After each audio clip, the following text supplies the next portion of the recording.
Good now, revolutionaries, and welcome to the Rise Up Morning Show.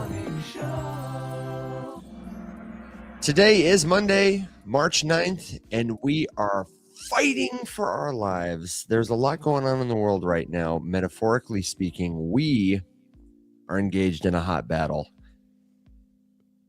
I need to know you guys. Yes, you in the audience, wherever you are, whenever you listen, in the comments, tell me what is the greatest book to movie film of all time. This is Lord of the Rings. Yeah, it's not even close. Not even close. Okay.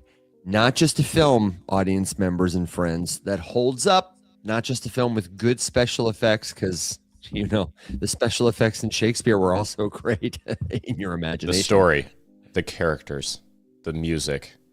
We saw a woman yesterday literally everything openly on TikTok because for the first time she understood. She had watched all three Lord of the Rings films, presumably the regular edition, maybe the director's cut. I didn't hear that part, but she was weeping. She said, I understand. I get what my husband and my dad were talking about. And I had the reaction of being like, you know, I need to go back and watch that because they were fine. They were good. I liked them a lot. But I did not have that visceral reaction. And I've learned today that that is the wrong thing to say on the Rise Up Morning Show. Alex and Will, your rebuttal. Well, so here's what makes it the greatest movie to film adaptation of all time. Like, yes, you have all the things that make it amazing, which is like the set designs, the costume designs, the casting, the acting, right? All this stuff's amazing. The CGI at the time and even today is amazing, right? All these kinds of things, right? Forced perspective, amazing. The model building, amazing. Yeah, so take all that and go, okay, cool, awesome, great, grand. But like, what really makes it the greatest film to book adaptation of all time? Because if you just do the Lord of the Rings well, the Lord of the Rings is one of the greatest book series of all time. It's published the most out of any book ever made outside of the Bible. So like, obviously, if you just take the Lord of the Rings and do it really well, it's going to be really good. However, what makes the Lord of the Rings the best book to film adaptation are the choices that Peter Jackson made to exclude or change in the books to make it such an amazing movie. So you have like Tom Bombadil, a fan favorite in the book. Loved him.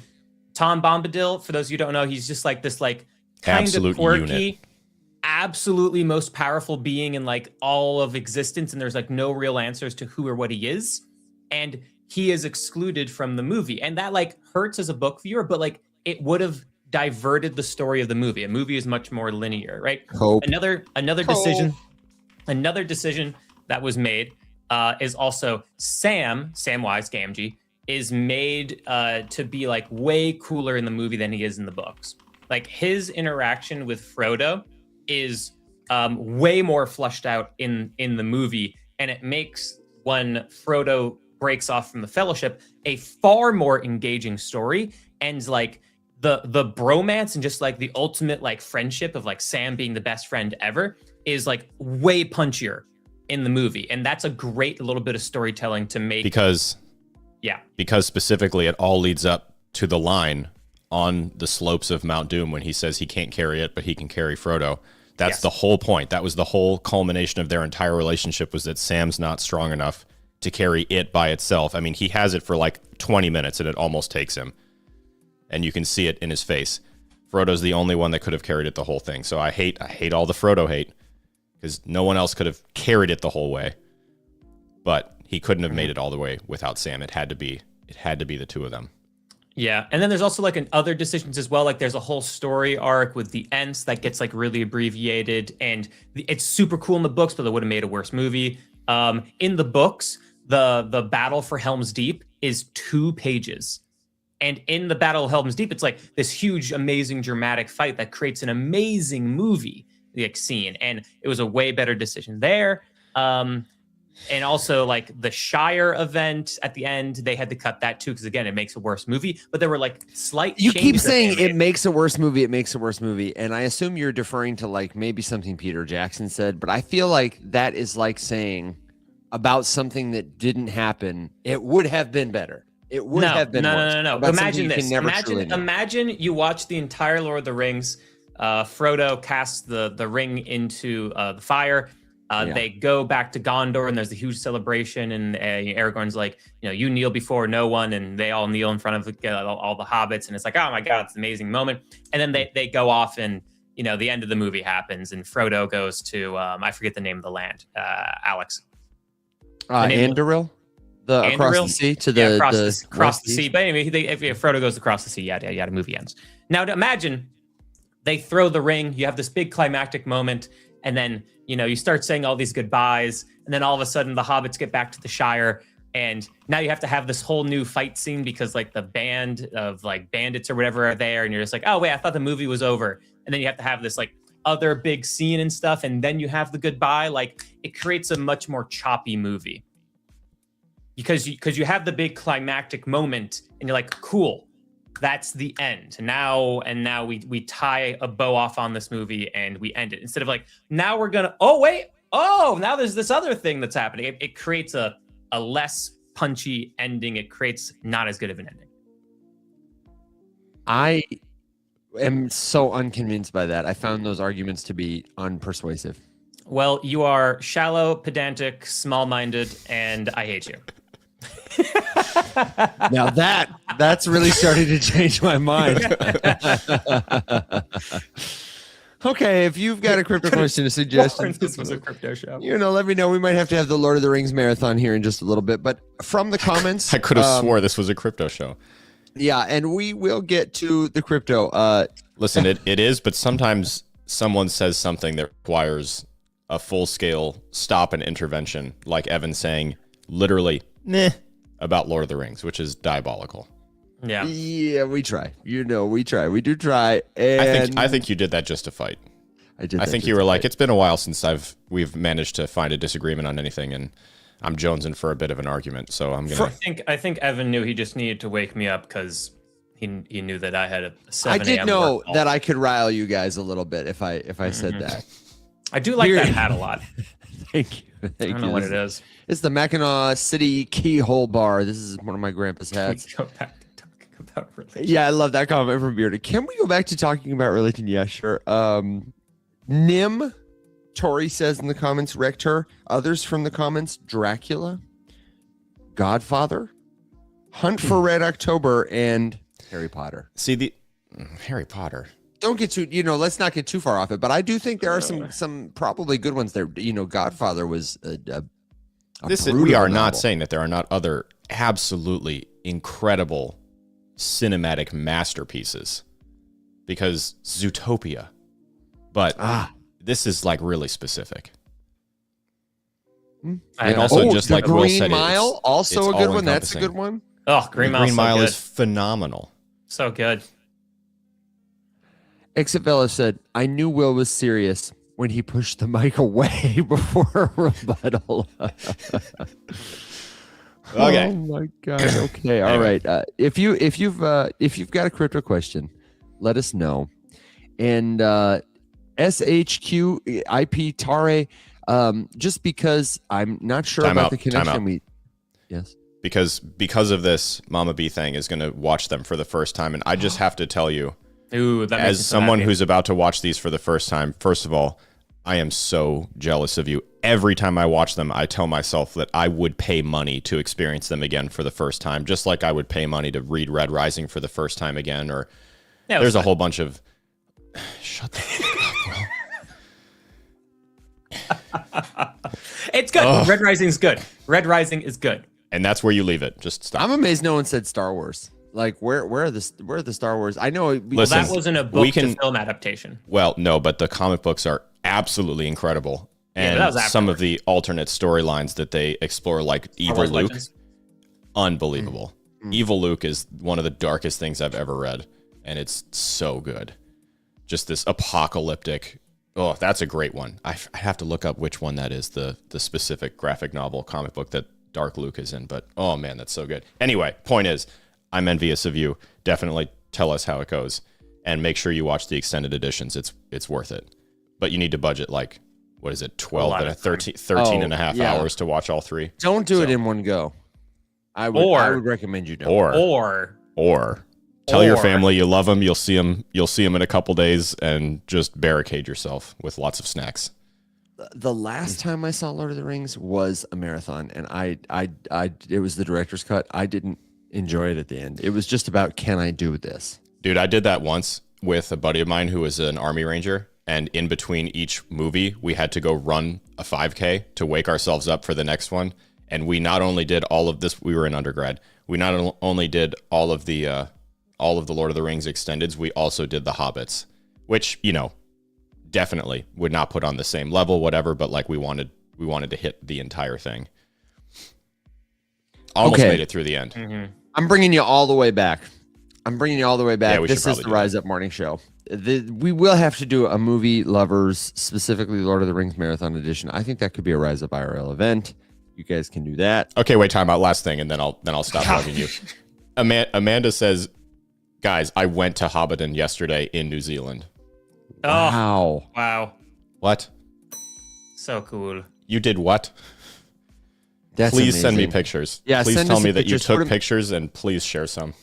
Yeah, community.rumshq. it. Amanda already knows about it, but throw them in the community. If you're not in the community yet, you want to debate the movie, you get a question that isn't answered, that kind of thing. It's a great place to keep learning crypto with us. Community.rumshq.com. And we've got some good questions coming up today.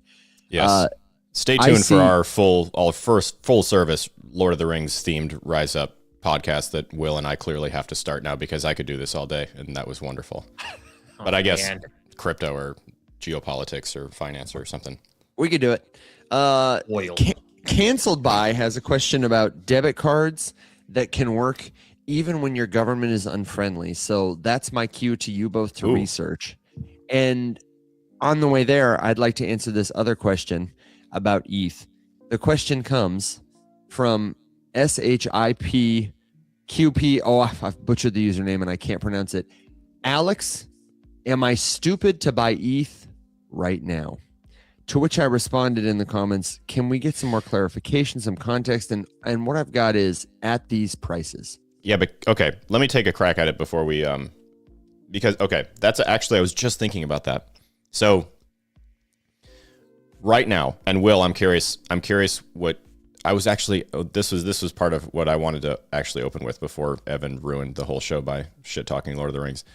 So at the top of CoinMarketCap, Will, it has like, you know, the little like 30,000 foot view of a couple things, Fear and Greed Index, and then it also has the average crypto RSI, which I thought was interesting, and I wanted to ask you how crypto RSI. I mean, I guess that's fine. Which I gather to be like a combination. I mean, if you click into it, it just shows the current crypto market relative strength index and heat map data. It includes the largest cryptos, Bitcoin, Ethereum, XRP, etc., and their current overbought versus oversold status. So I don't know like how it pulls from this, but you know, because it just right now it just has us like smack dab in the middle, and I don't know how accurate that is. So I was going to ask you that. On what time frame? I don't think it specifies. That's the thing is like it doesn't. I don't see how it's helpful because it doesn't tell you the time frame. Like yeah, the daily and the weekly and the monthly and the hourly and the 2 hour and the 4 hour and the 8 hour and the 30 minute and the 5 minute and the 10 minute and the 15 minute. They all have RSI and they all are going to be in wildly different places. Okay, so I can see here actually that it has accountings which you can then break down further below the average in the 15 minute, 1 hour, 4 hour, daily, and weekly. You want to show them the screen? Yeah. Yes. So the aggregate of the 1 hour, the daily, and a handful of other time frames? I believe so. So like here's your overall with a whole bunch of gobbledygook in here. Yeah, that's a lot of gobbledygook. And then if you come down here, I don't know what this is sorted by. Okay, no, that's not it. Yeah, yes. No. I don't know in what order these are. None of these. I mean, if I was just going to CoinMarketCap, I would just take a look, and if the RSI is generally lower, I'd go, okay, maybe we're closer to being oversold. And if it was generally higher, yeah. Like, okay, overall we're more overbought. But you know, I wouldn't look at that as like a really strong TA, as like an ancillary thing as you're kind of quickly getting a once over or a feel of the crypto market, which is like what you go to CoinMarketCap for anyway. So more just like a quick little. Yeah, quick little litmus test. Yeah, where are we at right now? It's kind of like looking at the fear and greed index. Where are we? Is it fearful, greedy? Oh, okay, all right. Or I guess you could track movement, like if it was going one direction or another, then you'd be able to extrapolate something all right, from that. Momentum is gaining, momentum is waning, that kind of thing. So anyway, in that sense, just seeing us kind of floating around the middle right here with the fear and greed index reading as, let me go back to the homepage here, reading as being actually up since even just 20 minutes ago when I looked at this. We were in extreme fear, which is below 20, and now at fear, which I would assume is just because everything's on like a little bit of an uptick. And I saw a question about that, like why is it pumping? I wouldn't say that we're pumping. I would say that we are in between ebbs and flows. When you're, in my experience, when you're in like a bearish market that you expect to last for a while, it's never just like no price changes. It's never red every day. Then it would just go to zero. There's ebbs and it's like a tide. You have ebbs and flows, and then there's slack. So right now we're flowing a little bit. I wouldn't expect it to be crazy, but if you're playing the volatility game, then there's an opportunity to capitalize every single time it does anything like this. And honestly, I would expect these swings in this bear market to get a little bit more aggressive than in bear markets past, where it felt more boring just because of the addition of increased access to leverage trading, which is going to make these a little bit more aggressive because, then like Will is constantly pointing out, as you're looking for targets up or down, often you can just hunt for at which level is the biggest, juiciest liquidation for the, most aggressive predators out there, Binance, to chase and to force out. And then you're going to kind of like rotate between those things. So to bring it back to ETH, I just thought it was kind of interesting to say like, hey, look at where we're sitting right now, where we are getting these ebbs and flows around this kind of average level, with us sitting in fear or even extreme fear, depending on whether or not we are currently ebbing or flowing, with kind of a neutral RSI-ish. Yeah, I don't feel that bad about it. I'm kind of feeling like, maybe I was being a little bit hasty when I said, I'm anxiously waiting to buy Bitcoin at 50, just because, I don't know, maybe it feels to me like maybe given how awful literally everything is for crypto and for everything all around the world right now, like not a good time. If you're unaware, we are positioning the E6B, which is insane. Google it. What's that mean, Alex? What does that mean? That was gobbledygook to me. I think we've said a lot of stuff that people are like, just answer the question today. Well, I just the last time we got into this, they flagged the live. So Google, what does it mean when you reposition the E6B Mercury, which is a very large aircraft that the US has for one very specific purpose. It only does one thing. And if it's being moved or placed in a region somewhere to do something, that's worth a Google. Big boom. The biggest boom of all the booms. Yeah. The boom that we've only boomed twice before. Yeah. And when you have a narcissist with his finger on the button, that gets a little bit more dicey. So given all of that, it feels to me more like this could be floor-like. And so I suddenly feel better about ETH not too much below 2K. It feels like 2K for ETH and, the full range of the 60s in Bitcoin is kind of the pivot. And interestingly, Solana, we really expected it to go lower. Then we're just like still I still expect Solana to go lower. I do too, but it's weird that we haven't. Even with people being like, we'll buy at 50 or whatever, buy here or there, maybe buy. You know what? There are some people here buying a little bit every day, like myself, and then you have Michael Saylor, who acquired 17,994 Bitcoin for $1.28 billion at an average price of $70,946 per Bitcoin as of March 8th.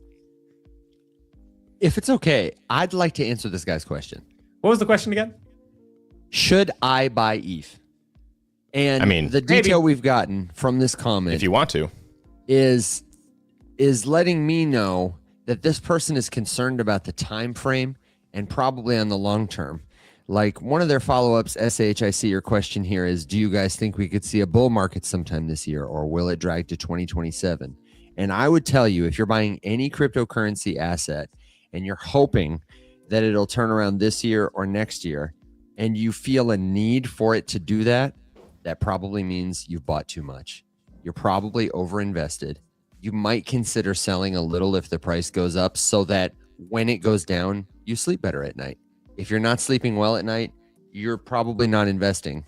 You're swing trading, or maybe you're gambling. ETH, I would say, I have confidence in buying at this price, like Alex did say. I'm ragging on him. But it's with money I don't need to buy groceries. And I'm personally planning on holding it because, who knows how long this will take, because ETH is like the place where tokenization is happening.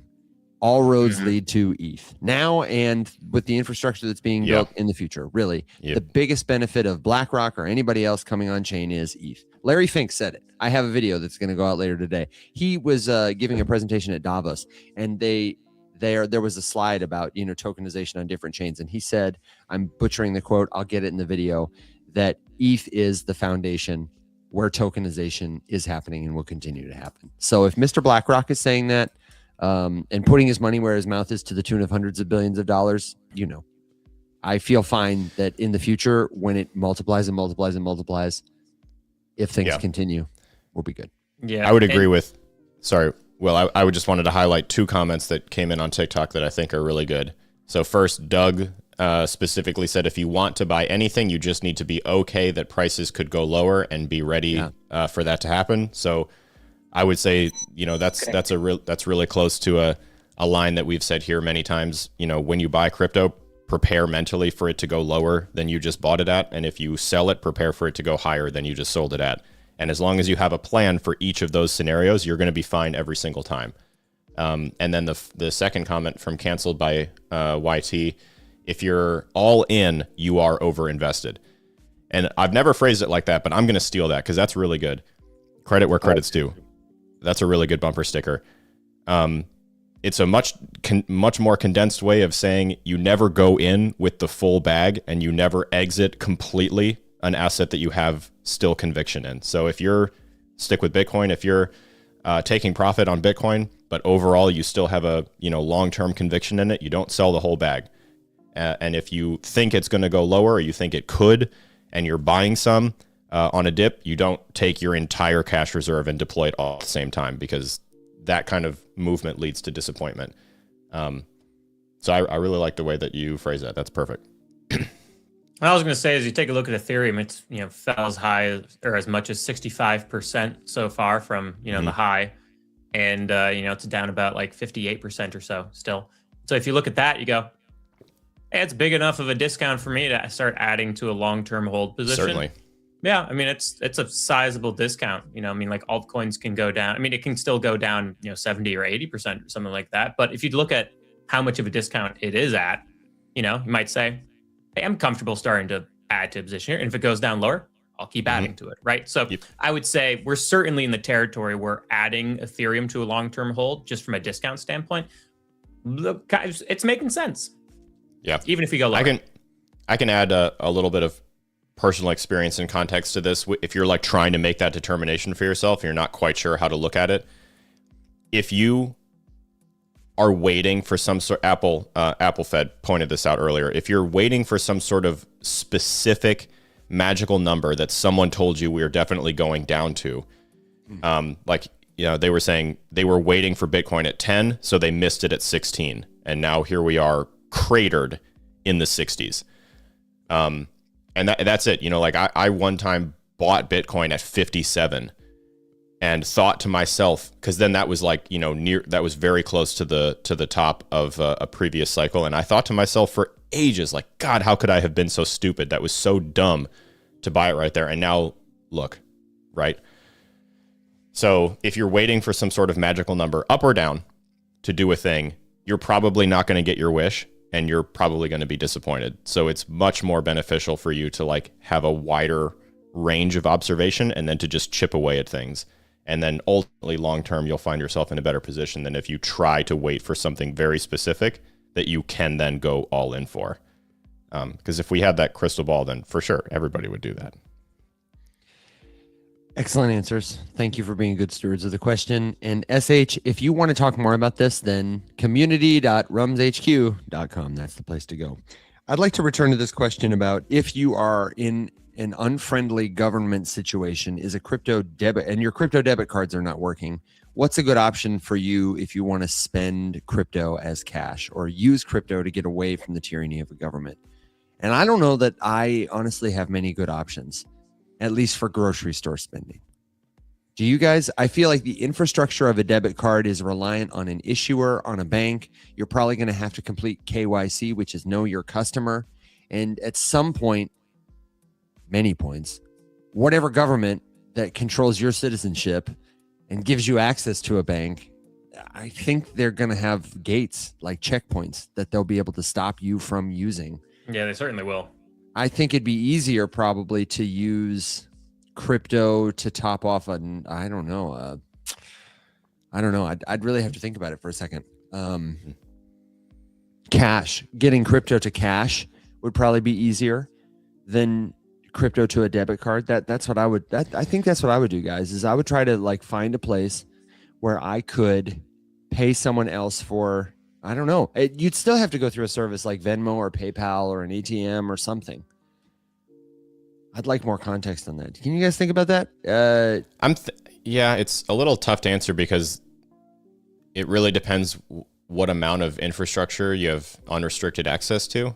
Like, you know, a debit card indicates that like, okay, I have a card that is connected to something centralized that I am going to exercise control and access to at a point, like a point of sale for a vendor or online or something like that. In which case, you know, no, by definition, there are no, you know, central bank access cards that could not be controlled or manipulated by a hostile government. That's kind of the point of central banking. But, you know, if what you're talking about is like a, you know, a tap to pay kind of instance with a more decentralized option, like a hot wallet, not necessarily a debit card, then certainly, you know, you could load that with any number of things or, you know, own any number of things inside of that. And then, you know, but then also that changes your access to the internet. What's your access to the internet like? Are you throttled from accessing certain applications or certain apps or all that? It's actually a really hard question to answer without like really specific context. I've got actually a clarification. We're answering the wrong question. This is my bad. They want to buy crypto using a debit card. The bank that issues their current debit card won't allow them to use it to buy crypto. So your options are actually different. You can get a new bank, new debit card. This is not uncommon. You got to find one that works. Or what I recommend, a lot of people, I've heard a lot of people lately who are buying crypto through wallets. They're going onto MetaMask, they're going into their Arculus, they're going onto Tangent, and they're buying crypto using a card, debit or credit, and it gets added to their balance. But I find this is usually the most difficult because there are a lot of cancellations and expensive way to buy crypto. I think you may try canceled before you get a new bank and a new debit card. If you're buying crypto from a wallet, try getting an account at a crypto exchange like Coinbase or Kraken or Binance, depending on where you live, OKX, and then seeing if you can initiate a bank transfer, turning cash into a cash balance on that website from your bank to that website. It's different than a debit card purchase. Sometimes people have better luck with it. And then you will probably enjoy the lower fees. A lot of people pay less fees that way. What were you going to say, Alex? Or yeah, I just, there's a comment from Bullet on TikTok that just says, or use Venmo. Yes, could be the move, but it is worth it to try the internal transfer between like a bank and an exchange like a Kraken or a Coinbase or something else like that, depending on your region, just because the fees would be lower. And Venmo's fees are they're just higher. Yeah, and so PayPal is another one. I hear that has really good fees that you can buy PayPal USD. Yeah, and shout out to PYUSD for still having really good access to yields, like in various places. For some, I don't know whose palms are being greased over there, but PayPal's got the in at a couple spots to get some decent yields on PYUSD if that's your on ramp. Really? What's the yield like? I mean, it depends where you're at, but I've seen, I'd have to start flagging them when I see them. I don't use it. But every now and then you see just like, we offer yield on USDC, USDT, and PYUSD, and PayPal's is just like a little higher. Yeah. Yeah. I have yet to run into anybody who uses it. But then no, again, me too. I've never encountered it ever. Someone's got to be. Someone has to be. Interesting. Open banking is what they say it's called where they live. I bought XRP, bought SUI that way, then got blocked both through Kraken. Then it may just be that you need to have a different bank. Your bank may just not like crypto that much. That's not terribly uncommon. Let us know which part of the world you live in too, because that could be part of it.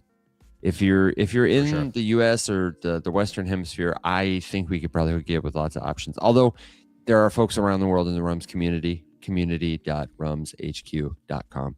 What is going on with TikTok blocking all these comments that are totally fine? Dude, it is so arbitrary. Oh, it hurts my feelings. The funny thing is that it lets through all sorts of nonsense and it just keeps flagging. Like, I don't know, dude. It doesn't make any sense. TikTok is in a weird place right now. Yeah. Yep. Yeah. Yep.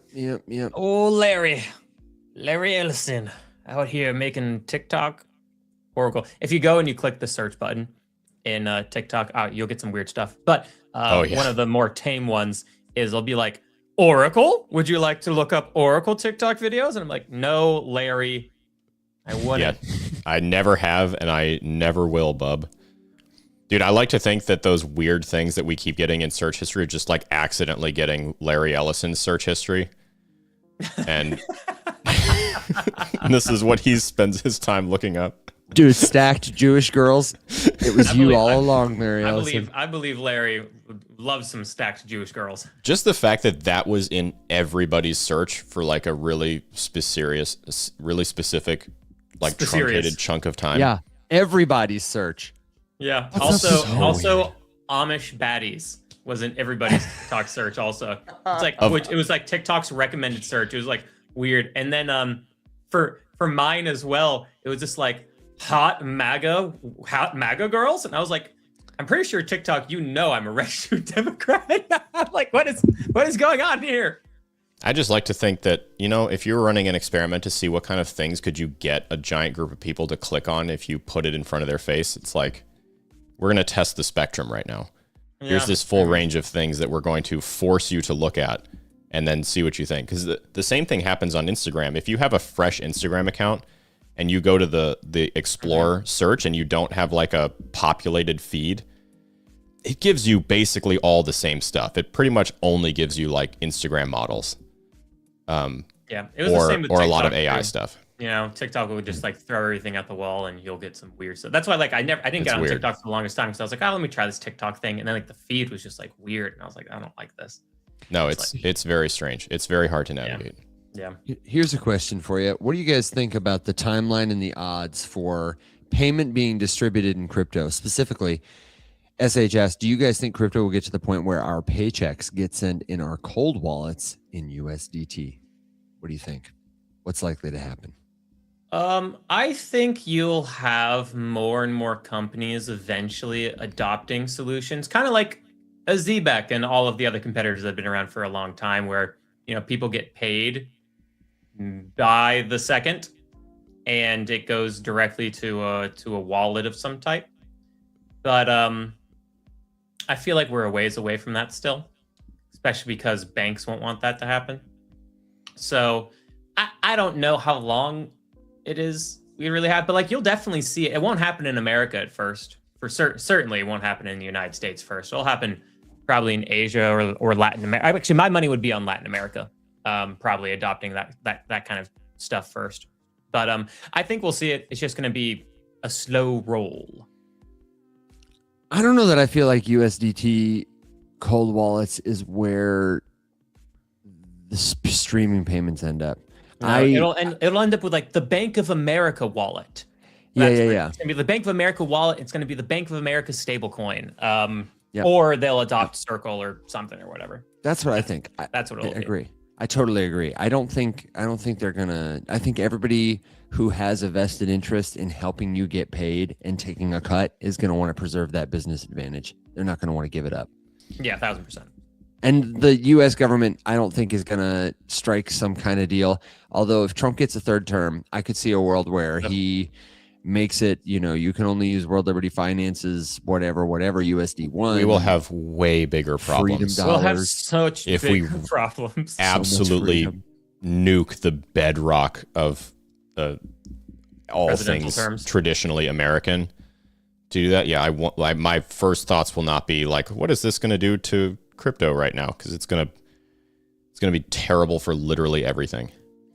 Yeah, but there are definitely places where people are being paid in stable coins. If you're interested in this, you could check out a site like Sablier, Sablier.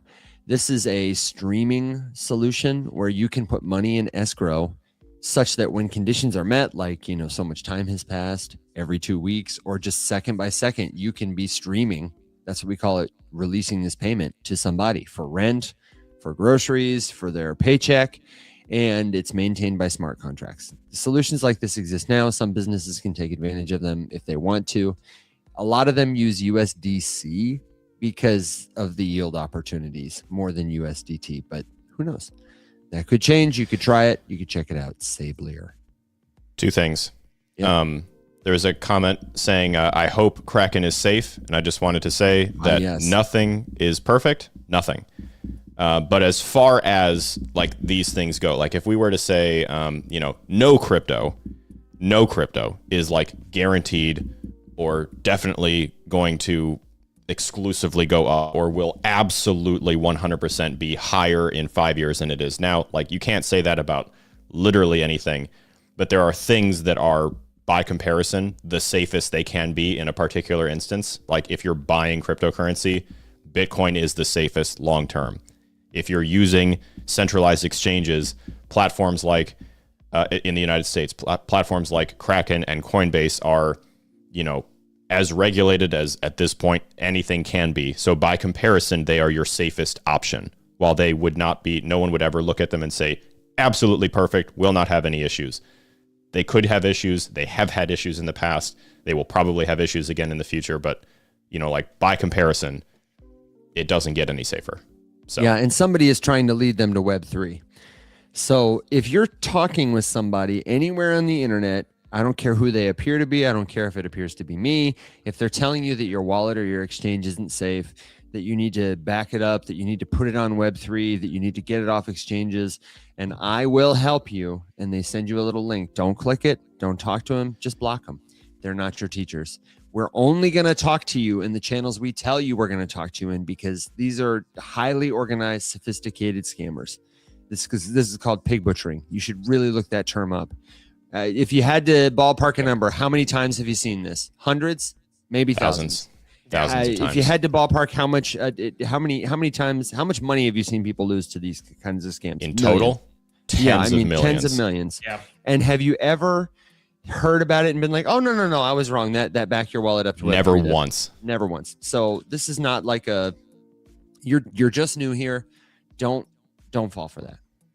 Don't fall for that. Please don't fall for that. If anybody is reaching out to you persistently trying to convince you to do literally anything with your crypto, they are probably lying to you, and you are not going to miss out on anything impactful if you just block that person. And what you will do is save yourself from tons of scam attempts. I have never responded to a DM or a comment that someone left me that was telling me I should go do something. And I've never felt like I missed out on anything big. I have never actually missed out on anything big ignoring those people. But I have never been drained. So don't connect. Don't connect stuff. I was looking for don't come for me. Don't connect to anything. Don't respond to DMs. Don't click anything. Maybe just stay off the internet. Tell you also the trust. We'd all be better off. Yeah, the trust people, the LLC people. This is another one. I just made a video about this. This is another common version of the Web3 scam. You're going to see, and honestly, this is my pitch for you. Like you are not going to miss anything if you stop following Coach JV. You're not going to miss anything if you stop following Jake Clover. I don't No. know who Chad Sarton is, but I would just about bet. And again, you're not going to miss anything by not following these people. A lot of the places where I find this scam is most common are places where people are looking for like secret and hidden information, mostly about XRP. Honestly, Yep. You guys have any secret information about XRP, Alex? Will? A secret information? Yeah. Has it kept you from any life-changing wealth because you don't? Nope. Nope. No. You know, the thing that's interesting about that is I think a lot of people have made life-changing wealth through XRP. I say a lot. Mostly I mean Jake Claver, Coach JV. I mean anybody who has a vested interest in making you believe they have some kind of inside information you don't. And we can combine two answers here. This is my only problem with that thing, is that just like Apple was saying, if you're waiting for a specific number and thus removing yourself from the participation of the journey to and from that number, that's when you're going to miss out. So Yeah. I think a lot of people have like held XRP from a very low price point and found themselves at some point in significant profit, and then felt bullied by the fact that everything that they were ingesting was just calling them weak for selling early because it was 100% going to at least this number, and if you move any of it out, you're gonna regret it, and then you miss it. That's my only thing. I just like if you're holding that thing and you've like had the conviction and you've weathered all these storms, and then you get paid back with a really good swing up because something big and monumental happens, pay yourself back at least a little bit, man. Please. Yeah, and this is not to like pick on any creators, not to dog on anybody. This is not an us versus but this is like a, you are trying to learn about cryptocurrency on the internet. So some paths will lead you to prosperity faster and better than others. Some will lead you to peril. Mm-hmm. One of us always tells the truth and one of us always lies. One door goes straight to the castle kind of thing. So, your princess is in another castle if you're watching that just kind of content. Regardless of the asset, if you find yourself up, consider paying yourself back a little bit. Okay. Yeah. I like it. I would like to point ahead. out one thing that I just quickly realized because I wanted to go and take a quick look. I was like, hey, I wonder what oil is opening up at right now. And between right now in pre-market trading and where oil closed on Friday, it's up 13%. But would everybody like to guess? Actually, wait, it's a little bit higher now. What's the math? In the past 7 days of trading, how high do you think oil has increased percentage-wise? 7 days of trading, oil. How high do you think it's gone? 35%. As of now. You're at 35%. Evan? I feel like I saw this over the weekend. I don't remember. Well, it would be much higher now. Oh, much higher now? It's higher now? It'll be an extra 13% higher than what you saw over the weekend. Oh. I don't know. 70%. Oh, you are close-ish. 56%. You could be up 56% if you bought oil or USO or Chevron or ExxonMobil or others. It wouldn't be up that high. But if we had all bought oil last Monday.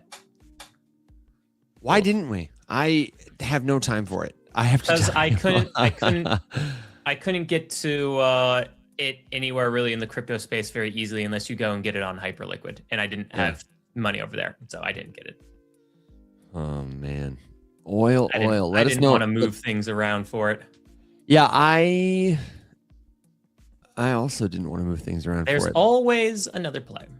We were talking about it though last week. We were talking about oil futures, Hyperliquid. That's the place to go if you want to trade oil futures. Will, that was the chart you said you wouldn't touch that day. You were worried about those candles, but I think a lot of people were.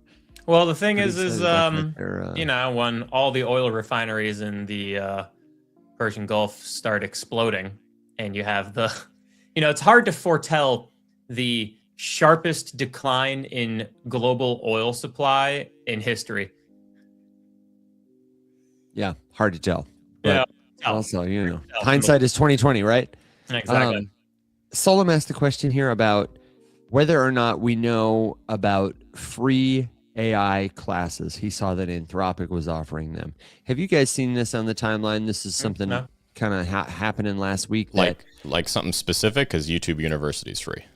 YouTube University is free, but specifically Anthropic and OpenAI and Gemini, all the companies behind your favorite LLMs have like free courses that you can take to learn how to use their tools well. And some of them even have credentials you can get. I forget what the names of the credentials are. This is just something I've seen in passing several places. But if you just do a search for like Claude credential class, I'm sure it'll come up. And Solom, if you want to see it, let us know. We can hook you up and probably find you a link specifically. I can't say though, as even I'm searching for it, it's coming up. Oh, come on. It was on my timeline everywhere last week. People were like, I just accidentally found out you can blah, blah, blah. Yeah, get like your certification in Claude. Yeah.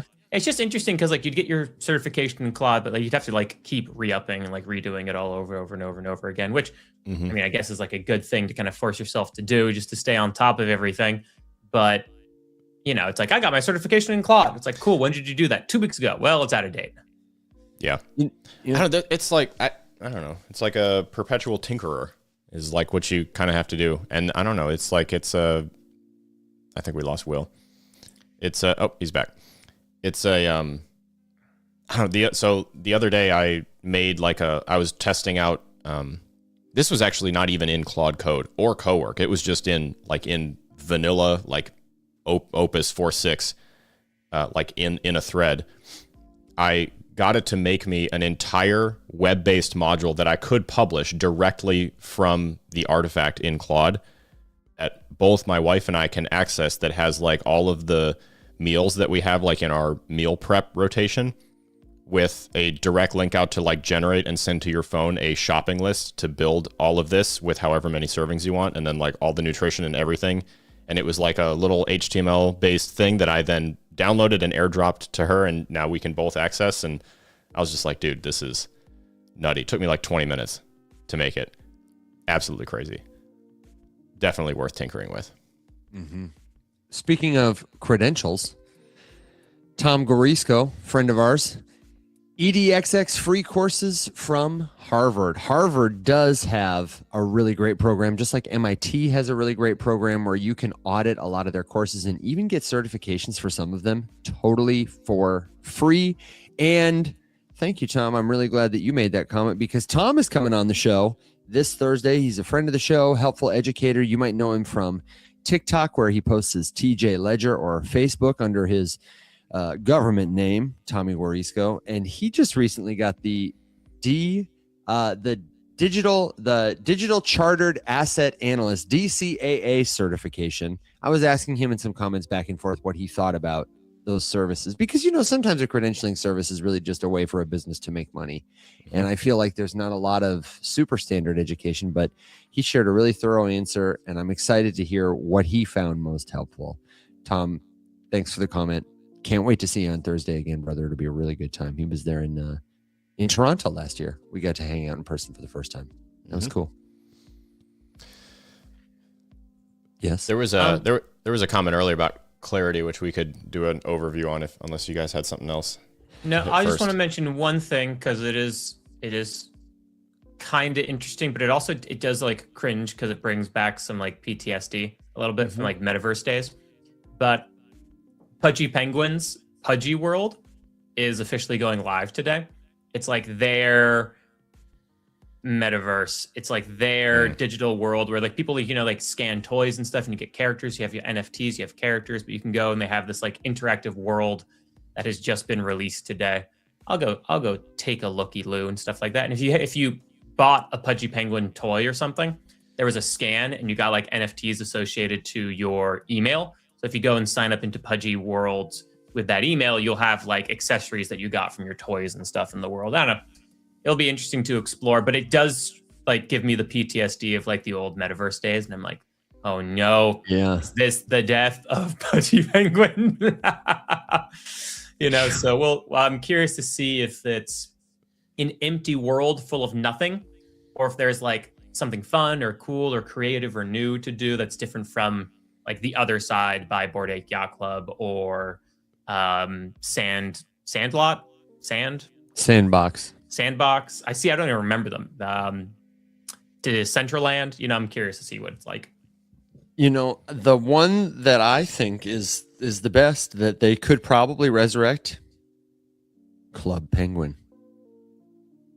Does Disney own that? Whose was that? Was that Pudgy Penguin? Was that? No, that was way before Pudgy Penguin. That was like one of the great internet chat rooms. Yeah, Disney like owns the RuneScape era. They bought it in 2007 for $350 million. Damn. Up front, with another $350 million in bonuses, totaling a purchase of $700 million. Dang. Wow. I'm good to take it to Clarity Act if you want to, Alex, but we've had this question from Transmutationist who's been patiently reposting it, and I have been engaging with my intellect, but trying to ignore it because I think it'll take us down a rabbit hole that only Transmutationists really enjoy, which is, where does ownership end and control begin? Specifically, when you're capturing the value, does it matter that you've got the protocol, the computer code, or like the network, the machines, or the token? It's like a weird crypto koan. Mm-hmm. Do you guys have any thoughts on it? Yeah, I've been thinking about this, and I haven't had the time to like sit down and fully chase it or immerse myself in it, because anytime you get a little philosophical, there's a whole number of different directions that you can take stuff. I'm just pissy about it because I feel like this is all I think about. And my earnest attempt, though I don't frame the question in every moment of my life for the audience, I hope that people can see that this work is my meaningful attempt to suss out the answer, which looks something like distribution. If you wrote the protocol and you wrote it in such a way that you own the network, that's like the base layer. The protocol is the base layer. But then who runs the protocol on their machines? Are the machines subservient to the computer code? And if so, then is there a token? And does the token grant any kind of ownership rights? Like, what's the distribution of ownership? How is it baked into the thing? This kind of makes me think, though, like about, because then there's all sorts of nuance at different levels. Even if something could be like legitimately true at one level, like that, let's just say that the protocol level is truly decentralized and ownerless, like it was created and it was put forth and now it's there. How does one interact with it? Like it becomes it now becomes a question of like privilege and access, because like Hasib said, he's personally not worried about a piece of US legislation restricting his access to Uniswap's protocol level because he could vibe code his own front end and get in there, but like not everyone can do that. And so that's a privilege of being someone as informed and well-practiced as Hasib is, to be able to then go forth and do that thing. But the overwhelming majority of people will not do that. And so even if A is true, B doesn't matter, because privilege and access are not perfectly democratized across an entire population, even within one demographic, let alone a world. So I don't know how much it really matters because of that. And because that's the part that keeps getting throttled and let forward. Actually, that's a decent pivot into this whole clarity. The Clarity Act, yeah. I kind of figured it was. Because we're in this nonsense world wherein the only peoples whose opinions actually matter with regards to this bill is the banking lobby and the crypto lobby, and they're just arguing. I mean, interestingly enough, the White House has demonstrated that they actually have no power or authority here, which is funny because that's their entire mission, is consolidating power into the executive right now and removing it from everybody else. But in trying to prove that, have demonstrated that actually the only things with any power are the lobbies. Because the White House recently issued like a compromise, which actually we've discussed previously before they came up with it. So shout out us. That maybe the way around this whole passive yield thing is really specifically saying, no yield on no rewards on idle accounts, but on active accounts. Like if you're doing a thing, you can do a thing, you can get paid for it. And the banking lobby shot that down. So like dead in the water because of that lobby. And then it's just back and forth with whatever the crypto lobby wants, with whatever the banking lobby won't allow, and back and forth and back and forth.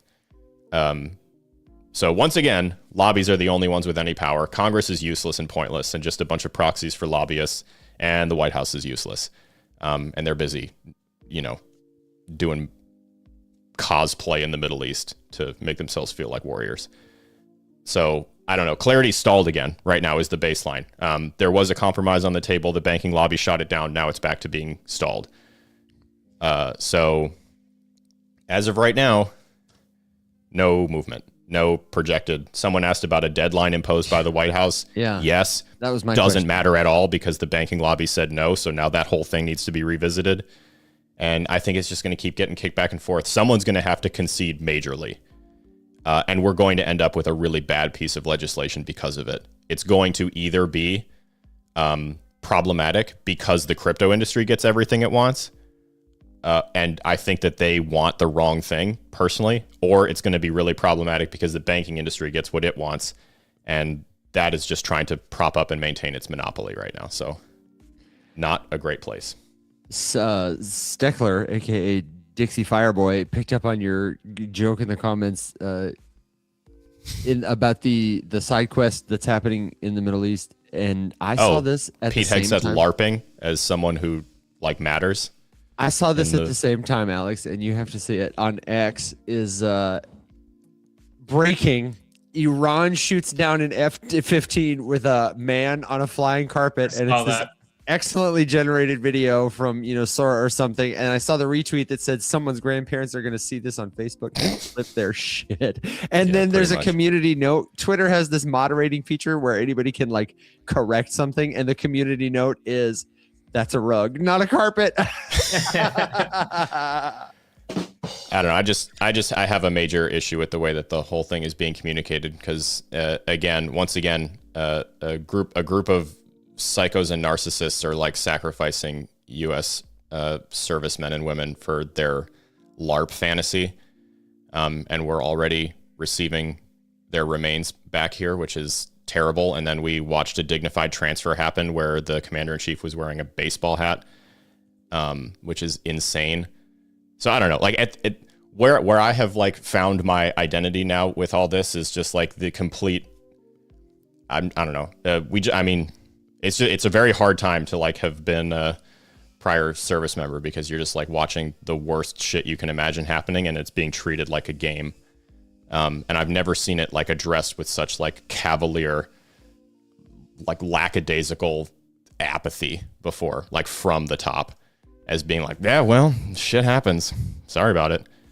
Because the Coast Guard just lost a rescue swimmer. Really? Didn't even make the news. I saw it on Instagram, from friends of mine, and that's crazy. It's never happened before. We've never lost one like this before. And we just did, and it's it's not even a thing. Who gives a shit? I don't know. It's horrifying and heartbreaking and gut wrenching and makes me extremely angry. But that's the world we live in right now. So well, and that's why it's so important to be here having this conversation about power and new technology and what we can do about it. You had a video Tori was pointing out a couple years ago where that was the whole point. Is hey, world is changing. Things are going fast. Things are going crazy. What can I do about it?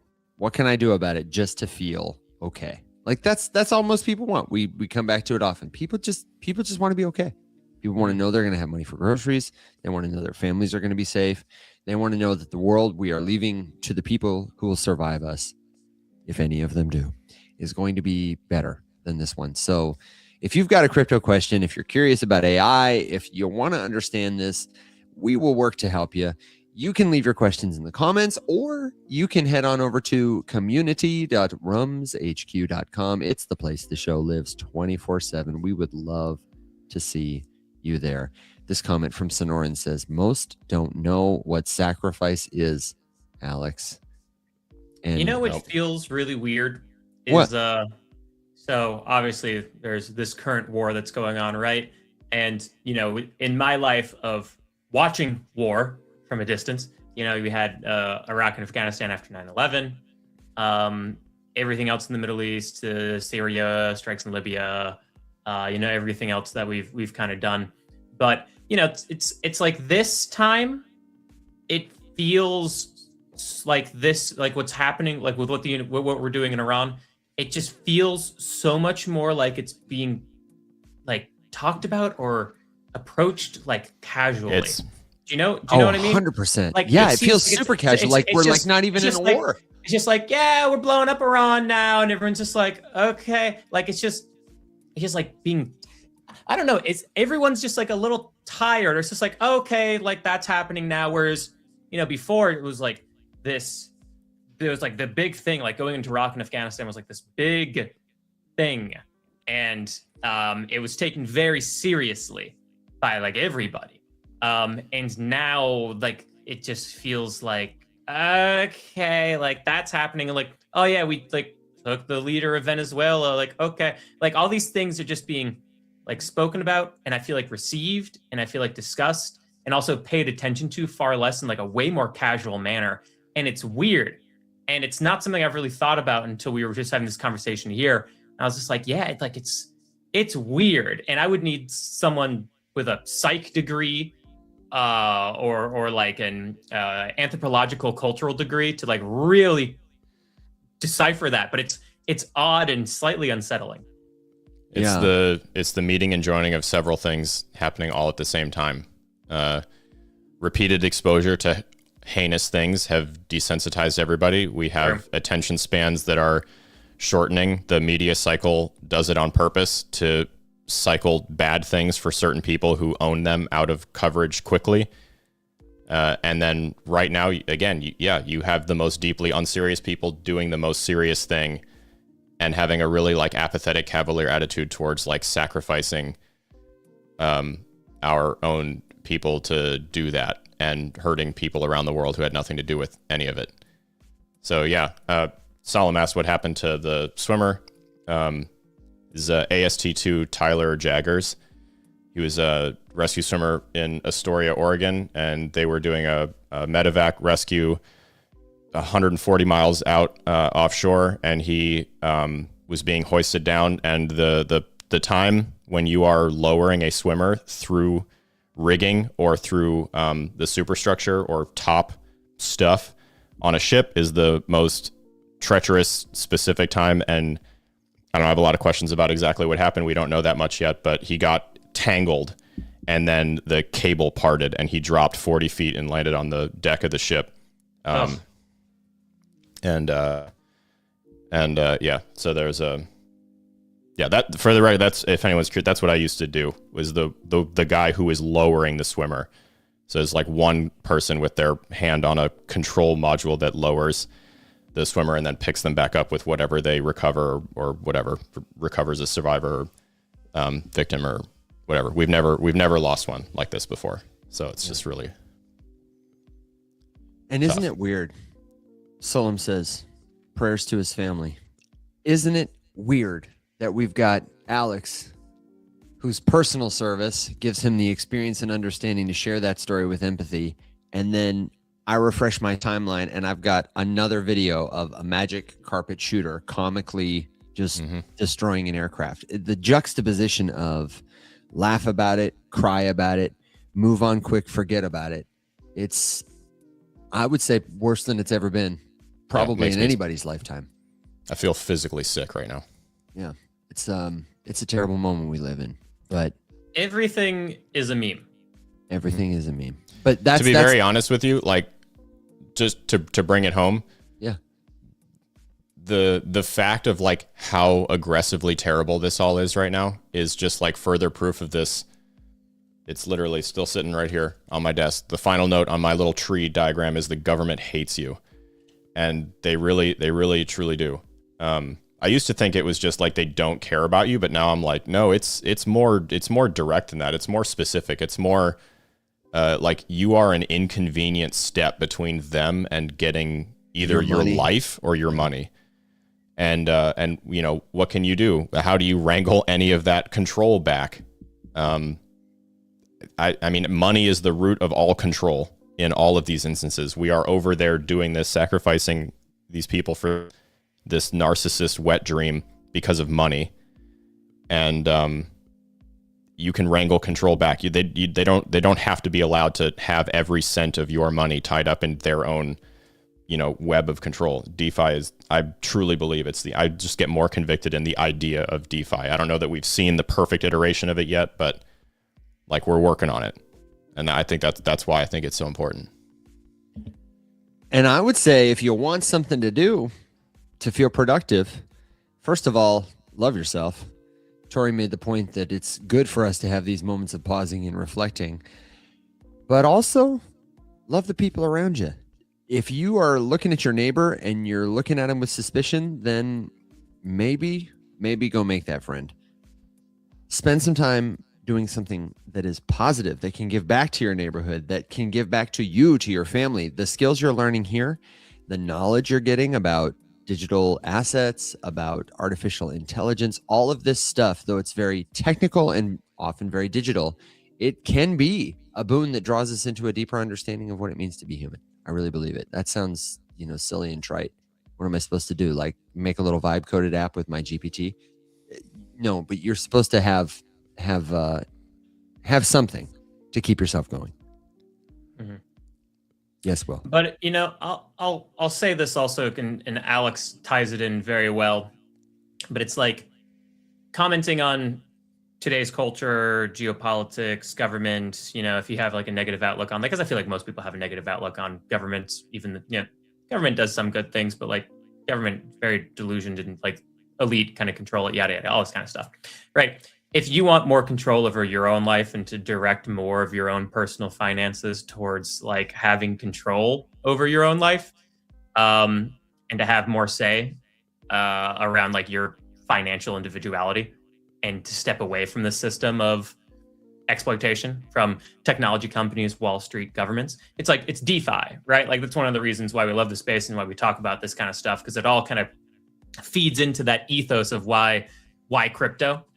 DeFi cuts you out of the middleman. It cuts out Wall Street. It helps to protect you from, government oversight. It helps to protect you from exploitation. Blockchain technology can hopefully one day enable us to actually have control of the data that we generate and these technology companies make so much money off of, so that we can one day make money off of it, right? It's always about just trying to like ultimately protect the people and create a better society where people have more control over themselves from these powers that want to control us like little puppets. Yeah, Luke Kerner said it last week. Government is not your friend. And I think too, it's worth pointing out that even in like these halfway steps towards, a world of DeFi where we do have no middlemen, but different middle people. Yeah. I think, this is my opinion. You can disagree with me, and I would honestly welcome that, and I could probably argue with myself about it. I think that it's still a worthwhile step to transition middle people to like give something else a chance and to normalize the exercise of making an attempt at something that may not be the perfect solution, but could be better, and then learning from that and not allowing the evolution to stop. Because I think that you could take an instance where you look at Uniswap is a great example. They're gigantic. Pretty much everybody who exists in crypto has heard of them. They have a great product. They make money. It's by all accounts a good business, right? But you would never look at it and say, yeah, I don't think that Uniswap Labs has any influence whatsoever over the day-to-day business and, conducting of operations over there. But I feel better supporting a group like Uniswap than I do supporting whatever, but Wells Fargo. I don't know. Pick a bank that has, been shitty before. It's not that you're like going to a completely middle people-less thing, but it could be better. And I think that's worth the attempt. I think that people experimenting with things like that sends a message to the people who have been comfortable with their monopolized control of our money forever, that we're aware that this is a problem, we don't like it, and we are experimenting with other options. I think that's a really powerful message to send. That's why I would say like it's worth messing around with, even though, in the idea of like Web3 being this, this truly decentralized, thing or whatever, we're kind of more in like the Web 2.5 of it all. I still think it's worthwhile. You know what else might be worthwhile, Alex, is revisiting your one-time goal to run for office. Bearded says none of it matters until you can get better people to run for office. Let's sacrifice Alex to the political machine. No, look, let's talk through what does that actually look like, because we've seen it play out before. Yeah, okay. So you get a I would say you start with a local, or maybe like a state level. And with your growing star as an internet person, like a public figure, maybe you could leapfrog that, your former service. You could leapfrog that to a more influential and powerful political position, because let's be honest, as the park commissioner, that's like God's work, but you're not going to get anything done. You probably Alex have a for park peanut commissioner. budget. You know what I mean? Like you gotta be a senator on a committee before you're really going to get to talk to Brian Armstrong and he's going to remember your first name. You know what I mean? So that's where I'd go with it. The problem is that if your plan is to be like let's revisit the days of John McCain and Sarah Palin running on a ticket together. Wow, with this idea, pass, my God. With this idea of the maverick. Okay, this anomaly wherein an instance of a single person gets injected into an office and has a specific goal. The number of things in their way is, I would say at this point, it's insurmountable. Actually, and this has nothing to do with her personal politics. This is just an example because of how polarizing this figure is and her specific path. AOC is a great example of this because she is, by definition, something that like your everyday American should be into, because she was a bartender who then ran for office and was elected and is now doing a thing. And that's interesting because like to run for Senate costs an average of, $25 million. To run for the House costs an average of $6 million. To run for governor costs however much. To run for president, $100+ million. Like, right.